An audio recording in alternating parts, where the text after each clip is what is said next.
नमस्कार दोस्तों, चलिए जानते हैं हरियाणा की 50 फटाफट बड़ी खबरों को सिर्फ 10 मिनट में। लेकिन उससे पहले यह वीडियो आप किस जगह से देख रहे हैं हमें कमेंट में जरूर बताएं। हरियाणा में बिजली खरीद से जुड़ा एक बड़ा मामला सामने आया है। बताया जा रहा है कि मुख्यमंत्री और ऊर्जा मंत्री की मंजूरी के बिना ही करीब 1300 करोड़ रुपए का भुगतान कर दिया गया। इसको लेकर अब राजनीति गर्मा गई है और पूरे मामले की निष्पक्ष जांच कराने की मांग उठने लगी है। ईरान और इजरायल के बीच बढ़ते तनाव का असर हरियाणा तक देखने को मिल रहा है। फरीदाबाद में गैस सिलेंडर की बुकिंग में देरी होने लगी है। गैस एजेंसियों का कहना है कि अंतर्राष्ट्रीय हालात की वजह से सप्लाई प्रभावित हुई है, इसलिए उपभोक्ताओं को पहले से ज्यादा इंतजार करना पड़ सकता है। हरियाणा सरकार किसानों को बड़ी राहत देने की तैयारी में है। राज्य में ट्रैक्टर खरीदने पर अब करीब 50% तक सब्सिडी देने की योजना बनाई गई है। सरकार का कहना है कि इससे छोटे और मध्यम किसानों को खेती के आधुनिक उपकरण मिलेंगे, लागत कम होगी और खेती का काम पहले से ज्यादा आसान और तेज हो जाएगा। हरियाणा में मुख्यमंत्री तीर्थ यात्रा योजना के तहत बुजुर्गों को खास सुविधा दी जा रही है। अब वरिष्ठ नागरिकों को ट्रेन के जरिए मुफ्त तीर्थ यात्रा कराई जाएगी। सरकार का कहना है कि जिन बुजुर्गों की आर्थिक स्थिति कमजोर है वे भी अब देश के प्रमुख धार्मिक स्थलों के दर्शन आसानी से कर सकेंगे। प्रदेश सरकार गांवों में सफाई व्यवस्था मजबूत करने की तैयारी कर रही है। नई जनगणना के आधार पर हरियाणा में बड़ी संख्या में सफाई कर्मियों की भर्ती की जाएगी। इससे गांवों में साफ सफाई बेहतर होगी और बेरोजगार युवाओं को रोजगार का मौका भी मिलेगा। सरकार जल्द भर्ती प्रक्रिया शुरू करने की बात कह रही है। ग्रेटर फरीदाबाद के लोगों को लंबे समय से चल रही सीवर समस्या से राहत मिलने की उम्मीद है। बादशाहपुर इलाके में नया एसटीपी यानी सीवेज ट्रीटमेंट प्लांट बनाने का काम शुरू हो गया है। अधिकारियों का कहना है कि इसके बनने से गंदे पानी की समस्या काफी हद तक कम हो जाएगी। हरियाणा में बढ़ते तापमान को देखते हुए कृषि विशेषज्ञों ने किसानों को सावधान किया है। खासकर गेहूं की फसल पर गर्मी का असर पड़ सकता है। विशेषज्ञों ने सलाह दी है कि किसान समय पर सिंचाई करें और खेत की नमी बनाए रखें ताकि पैदावार पर ज्यादा असर न पड़े। अमेरिका और ईरान के बीच तनाव का असर हरियाणा के उद्योगों पर भी पड़ने लगा है। कुछ शिपिंग कंपनियों पर आरोप है कि वे सामान सही बंदरगाह पर नहीं उतार रही हैं। इससे व्यापारियों को नुकसान हो रहा है और निर्यात से जुड़ा काम भी प्रभावित होने लगा है। फरीदाबाद में एसबीआई बैंक के लॉकर तोड़ने के मामले में पुलिस ने बड़ी कार्रवाई की है। इस मामले में बैंक मैनेजर समेत 4 लोगों को गिरफ्तार किया गया है। आरोप है कि करोड़ों रुपए के गहने चोरी हुए थे। पुलिस अब पूरे गिरोह और बाकी आरोपियों की तलाश में जुटी हुई है।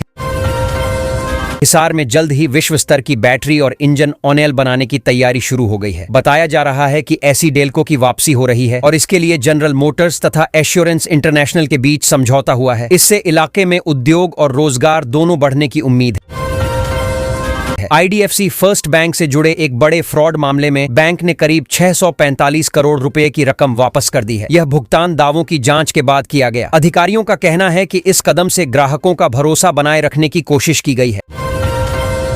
हरियाणा सरकार भूमाफिया पर लगाम लगाने के लिए बड़ा कदम उठाने जा रही है। जमीन की अदला बदली में हो रहे गड़बड़झाले को रोकने के लिए धारा 7A में संशोधन की तैयारी की जा रही है। सरकार का मानना है कि इससे जमीन से जुड़े कई विवादों पर भी रोक लगेगी। हरियाणा के कई इलाकों में गैस सप्लाई और अंतर्राष्ट्रीय हालात को लेकर केंद्र सरकार भी सतर्क नजर आ रही है। प्रधानमंत्री नरेंद्र मोदी ने एक बैठक में एलपीजी आपूर्ति और वैश्विक ऊर्जा संकट की स्थिति की समीक्षा की। बैठक में भविष्य की रणनीति पर भी चर्चा की गई। हरियाणा में शिक्षा विभाग की वार्षिक परीक्षाएं शुरू हो गई हैं। 1ली से 8वीं कक्षा तक के करीब 33,000 से ज्यादा छात्र इन परीक्षाओं में शामिल हो रहे हैं। स्कूलों में बच्चों की तैयारी को देखते हुए शिक्षकों ने भी व्यवस्था संभाल रखी है ताकि परीक्षा शांतिपूर्ण ढंग से हो सके।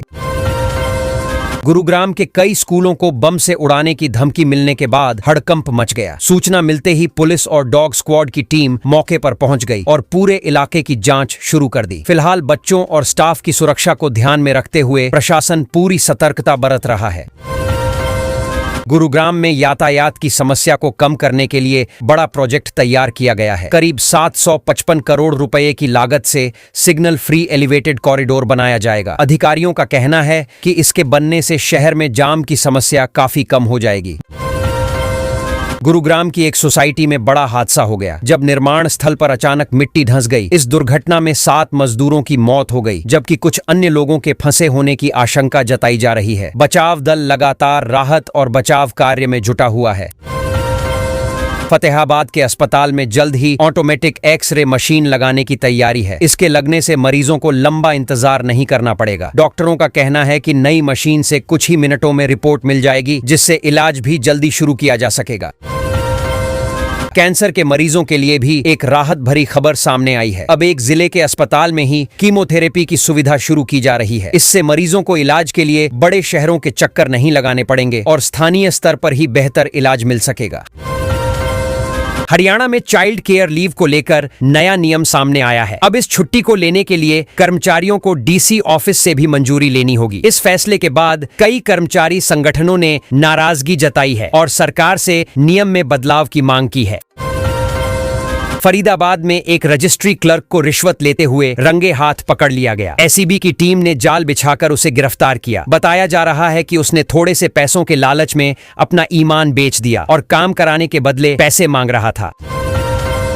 ट्राई सिटी इलाके में प्रॉपर्टी की बढ़ती कीमतों को लेकर हाई कोर्ट ने चिंता जताई है। अदालत ने सरकार से कहा है कि मध्यम वर्ग के लिए किफायती आवास की योजना तैयार की जाए। कोर्ट का मानना है कि आम लोगों के लिए घर खरीदना लगातार मुश्किल होता जा रहा है। राजनीतिक माहौल के बीच राहुल गांधी भी हरियाणा के एक गांव पहुंचे। यहां उन्होंने किसान संजय के घर जाकर ग्रामीण माहौल का अनुभव किया। राहुल गांधी ने पगड़ी पहनकर गांव वालों से बातचीत की और देसी खाने का भी स्वाद लिया, जिसकी तस्वीरें भी सामने आईं। आर्टिफिशियल इंटेलिजेंस के बढ़ते इस्तेमाल को लेकर हाई कोर्ट के जजों ने भी सावधानी बरतने की सलाह दी है। उन्होंने कहा कि लोग एआई का उपयोग समझदारी से करें और खुद को आर्टिफिशियल वकील समझने की गलती न करें, क्योंकि कई मामलों में गलत जानकारी भी मिल सकती है। सरकारी नौकरी की तैयारी कर रहे युवाओं के लिए एक मौका सामने आया है। एक सरकारी कंपनी ने एमटीएस के पदों पर भर्ती निकाली है। बताया जा रहा है कि 10वीं पास उम्मीदवार भी आवेदन कर सकते हैं और चयन होने पर करीब 56,000 रुपए तक की सैलरी मिल सकती है। हरियाणा में दीनदयाल आवास योजना को लेकर सरकार ने बड़ी जानकारी दी है। बताया गया कि अब तक करीब 760 लाइसेंस जारी किए जा चुके हैं और लगभग 7,618 एकड़ जमीन पर आवासीय कॉलोनियां विकसित की जा रही हैं। सरकार का कहना है कि इस योजना से हजारों लोगों को सस्ती जमीन और मकान मिलने की सुविधा मिलेगी। झज्जर जिले में गेहूं और सरसों की फसल के अवशेष जलाने पर प्रशासन ने सख्ती बढ़ा दी है। अधिकारियों ने साफ कहा है कि अगर कोई किसान खेतों में पराली या अवशेष जलाता हुआ पाया गया तो उस पर जुर्माना लगेगा और जरूरत पड़ने पर जेल की कार्रवाई भी की जा सकती है। फरीदाबाद में पिछले करीब 10 वर्षों के दौरान करीब 1000 अवैध कॉलोनियां बस जाने का मामला सामने आया है। जांच में खुलासा हुआ कि कई जगह बिना अनुमति के प्लॉटिंग की गई। अब प्रशासन इन कॉलोनियों की जांच कर रहा है और जिम्मेदार लोगों के खिलाफ सख्त कार्रवाई की तैयारी की जा रही है। फतेहाबाद के सरकारी अस्पताल में मरीजों को बड़ी राहत मिलने वाली है। यहां जल्द ही ऑटोमेटिक एक्सरे मशीन लगाई जाएगी, जिससे जांच प्रक्रिया काफी तेज हो जाएगी। अस्पताल प्रबंधन का कहना है कि मशीन लगने के बाद मरीजों को घंटों इंतजार नहीं करना पड़ेगा और कुछ ही मिनटों में रिपोर्ट मिल जाएगी। हरियाणा में निजी स्कूलों को आरटीई के नियमों का पालन करना होगा। सरकार ने आदेश जारी करते हुए कहा है कि प्राइवेट स्कूलों को गरीब और कमजोर वर्ग के बच्चों को आरटीई के तहत दाखिला देना ही पड़ेगा। अगर कोई स्कूल ऐसा करने से मना करता है तो उसके खिलाफ कार्रवाई की जाएगी। फरीदाबाद में बैंक रिकवरी एजेंटों की दबंगई का मामला सामने आया है। आरोप है कि एजेंटों ने पहले उधार की नकद किस्तें वसूली और फिर एक युवक की बाइक भी छीन ली। इसके बाद भी वे 75,000 रुपए का बकाया बताकर दबाव बना रहे हैं, जिसकी शिकायत पुलिस में दी गई है। हिसार में इन दिनों आवारा कुत्तों का आतंक बढ़ता जा रहा है। अलग अलग जगहों पर कुत्तों ने 3 लोगों को काटकर घायल कर दिया। इनमें से कुछ की हालत गंभीर बताई जा रही है और उन्हें अस्पताल में भर्ती कराया गया है। स्थानीय लोग प्रशासन से कुत्तों को पकड़ने की मांग कर रहे हैं। हरसरू बाईपास से झज्जर तक 6 लेन सड़क बनाने की योजना पर काम आगे बढ़ रहा है। इस सड़क के बनने से आसपास के इलाकों में ट्रैफिक जाम की समस्या काफी हद तक कम होने की उम्मीद है। सरकार का कहना है कि इससे यात्रा आसान होगी और समय की भी बचत होगी। गुरुग्राम में मार्च की शुरुआत से ही गर्मी लोगों को परेशान करने लगी है। मौसम विभाग के अनुसार तापमान लगभग 35 डिग्री तक पहुंच गया है। सुबह और दोपहर के समय तेज धूप महसूस की जा रही है। विशेषज्ञों का कहना है कि आने वाले दिनों में गर्मी और बढ़ सकती है। हरियाणा में मौसम का मिजाज अचानक बदल गया है। कई जगह सुबह के समय कोहरा देखने को मिला, जबकि दिन में मौसम साफ रहा। मौसम विभाग का कहना है कि 18 मार्च तक प्रदेश में मौसम ज्यादातर शुष्क रहने वाला है और बारिश की संभावना फिलहाल बहुत कम है। पंजाब और हरियाणा में गर्मी लगातार बढ़ रही है। हिसार में तापमान 37 डिग्री के पार पहुंच गया है, जिससे लोगों को मार्च में ही मई जून जैसी गर्मी महसूस होने लगी है। मौसम विभाग ने बताया कि हिमाचल प्रदेश के कुछ जिलों में भी लू जैसे हालात बनने की चेतावनी दी गई है। हरियाणा में गर्मी का असर अब साफ दिखने लगा है। कई शहरों में तापमान तेजी से बढ़ रहा है और लोगों को दिन के समय तेज धूप से परेशानी हो रही है। मौसम विशेषज्ञों का कहना है कि इस महीने तापमान में और बढ़ोतरी हो सकती है, इसलिए सावधानी बरतने की सलाह दी जा रही है। फरीदाबाद की मशहूर बड़खल झील में जलकुंभी फैलने से बड़ी समस्या खड़ी हो गई है। झील की सफाई का काम अधूरा होने के बावजूद भुगतान की तैयारी की खबर सामने आई है। इसे लेकर सवाल उठ रहे हैं और लोग पारदर्शी जांच की मांग कर रहे हैं। कैथल में यातायात नियमों को लेकर पुलिस ने बड़ा अभियान चलाया। फरवरी महीने के दौरान 5117 वाहनों के चालान काटे गए और करीब 31 लाख रुपए का जुर्माना वसूला गया। पुलिस का कहना है कि सड़क सुरक्षा के लिए यह अभियान आगे भी जारी रहेगा। हरियाणा में रोडवेज बसों की ऑनलाइन बुकिंग फिर से शुरू करने की तैयारी की जा रही है। यह सुविधा करीब 5 साल पहले बंद हो गई थी। अब परिवहन विभाग इसे दोबारा शुरू करने की योजना बना रहा है ताकि यात्रियों को घर बैठे टिकट बुक करने की सुविधा मिल सके। गुरुग्राम में शहर के विकास को लेकर एक नई पहल शुरू की गई है। नगर निगम ने लगभग 20 सेक्टरों के बाजारों को आधुनिक बनाने का काम शुरू किया है। इसमें सफाई व्यवस्था, पार्किंग और सड़क सुधार जैसे कई काम किए जाएंगे, जिससे व्यापारियों और ग्राहकों दोनों को फायदा होगा। गुरुग्राम में 19 पुराने तालाबों के पुनर्जीवन की योजना बनाई गई है। नगर निगम जल्द ही इसके लिए टेंडर जारी करेगा। अधिकारियों का कहना है कि तालाबों के सुधरने से जल स्तर बढ़ेगा और शहर में पर्यावरण संतुलन बनाए रखने में भी मदद मिलेगी। हिसार में गर्मी बढ़ने के साथ पानी की खपत भी तेजी से बढ़ गई है। जल विभाग के अनुसार शहर में रोजाना लगभग 50 लाख लीटर अतिरिक्त पानी की मांग बढ़ गई है। प्रशासन लोगों से पानी का सही उपयोग करने और बेवजह बर्बादी न करने की अपील कर रहा है। हरसरू से झज्जर तक बनने वाली 6 लेन सड़क और फर्रुखनगर बाईपास को राज्य के बजट में मंजूरी मिल गई है। सरकार का कहना है कि इन परियोजनाओं से क्षेत्र में यातायात व्यवस्था सुधरेगी और लोगों को लंबे जाम से राहत मिलने की उम्मीद है। हिसार के एक सरकारी स्कूल में छात्राओं को सजा देने का मामला सामने आया है। आरोप है कि छात्राओं को मुर्गा बनाकर घुमाया गया। इस घटना के 3 वीडियो सामने आने के बाद शिक्षा विभाग ने मामले की जांच शुरू कर दी है और जिम्मेदार लोगों पर कार्रवाई की बात कही है। गुरुग्राम देश के प्रदूषण हॉटस्पॉट में शामिल हो गया है। यहाँ एयर क्वालिटी इंडेक्स 300 के पार पहुंच गया है, जो स्वास्थ्य के लिए बेहद खतरनाक माना जाता है। विशेषज्ञों का कहना है कि बढ़ते वाहनों और निर्माण गतिविधियों के कारण प्रदूषण का स्तर लगातार बढ़ रहा है। गुरुग्राम को मिलेनियम सिटी कहा जाता है, लेकिन यहाँ महिलाओं के लिए एक भी पिंक शौचालय नहीं होने की बात सामने आई है। सामाजिक संगठनों ने इस पर चिंता जताई है और नगर प्रशासन से महिलाओं के लिए अलग और सुरक्षित शौचालय बनाने की मांग की है।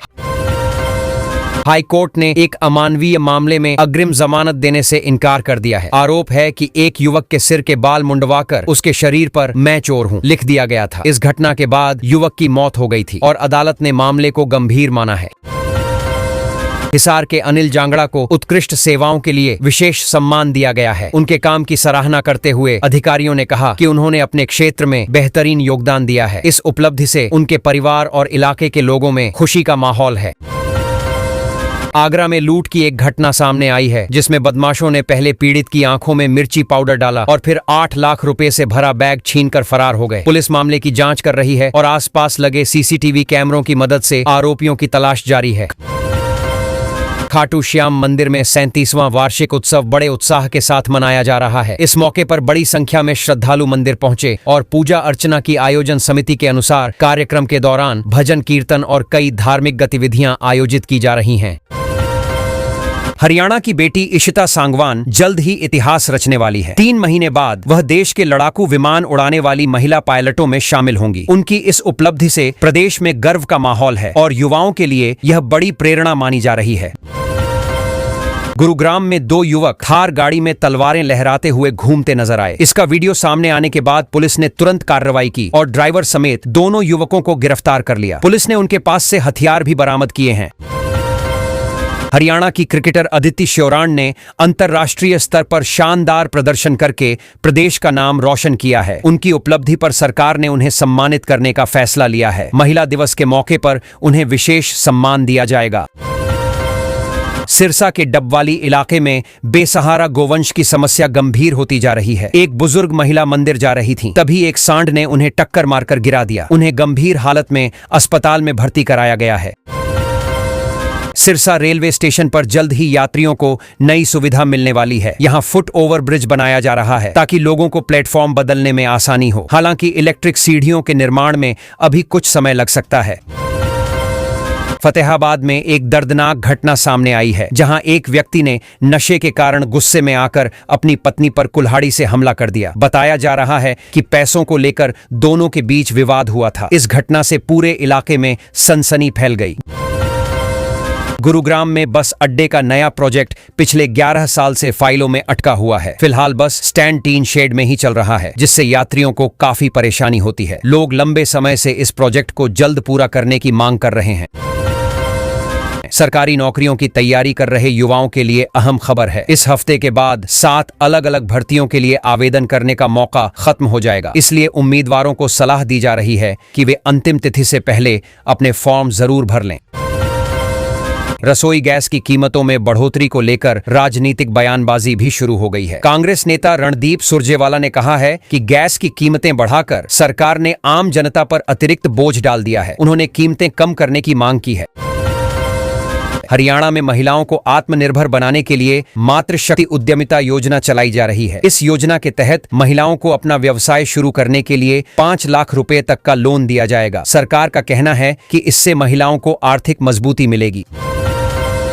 महिला दिवस के अवसर पर हरियाणा में कई जगह विशेष कार्यक्रम आयोजित किए गए। सैकड़ों महिलाओं ने स्वैच्छिक रक्तदान कर समाज के लिए प्रेरणादायक उदाहरण पेश किया। आयोजकों ने कहा कि महिलाओं की भागीदारी से कार्यक्रम सफल रहा। मुख्यमंत्री नायब सैनी ने भारतीय टीम को विश्व विजेता बनने पर बधाई दी है। उन्होंने कहा कि खिलाड़ियों ने देश का नाम रोशन किया है और पूरे देश को उन पर गर्व है। खेल प्रेमियों में भी इस जीत को लेकर खुशी का माहौल देखने को मिला। हरियाणा के बजट को लेकर विधानसभा में चर्चा की तैयारी हो रही है। बताया गया कि करीब 2.25 लाख करोड़ रुपए के बजट पर विस्तार से मंथन होगा। स्पीकर ने इसके लिए विधायकों की 8 स्थायी समितियां भी गठित कर दी हैं। महिला दिवस के मौके पर मुख्यमंत्री नायब सैनी ने लाडो लक्ष्मी योजना की 5वीं किस्त जारी की। साथ ही महिलाओं के लिए नारी मंडप बनाने की भी घोषणा की गई। सरकार का कहना है कि इन कदमों से महिलाओं को और सशक्त बनाया जाएगा। एक विमान दुर्घटना में शहीद हुए स्क्वाड्रन लीडर अनुज वशिष्ठ को उनके पैतृक गांव में अंतिम विदाई दी गई। पूरे गांव में गम का माहौल था और लोगों ने नम आंखों से उन्हें श्रद्धांजलि दी। उस समय वे असम में तैनात थे। समालखा के मशहूर 70 माइलस्टोन ढाबा पर आयकर विभाग ने छापा मारा। यह कार्रवाई देर शाम तक चलती रही। अधिकारियों ने कई दस्तावेजों और लेन देन की जांच की है और मामले में आगे की जांच जारी है। हरियाणा में लाडो लक्ष्मी योजना को लेकर भी चर्चा तेज हो गई है। कांग्रेस नेता कुमारी सैलजा ने मांग की है कि इस योजना के तहत महिलाओं को हर महीने 2100 रुपए दिए जाने चाहिए ताकि उन्हें आर्थिक सहायता मिल सके।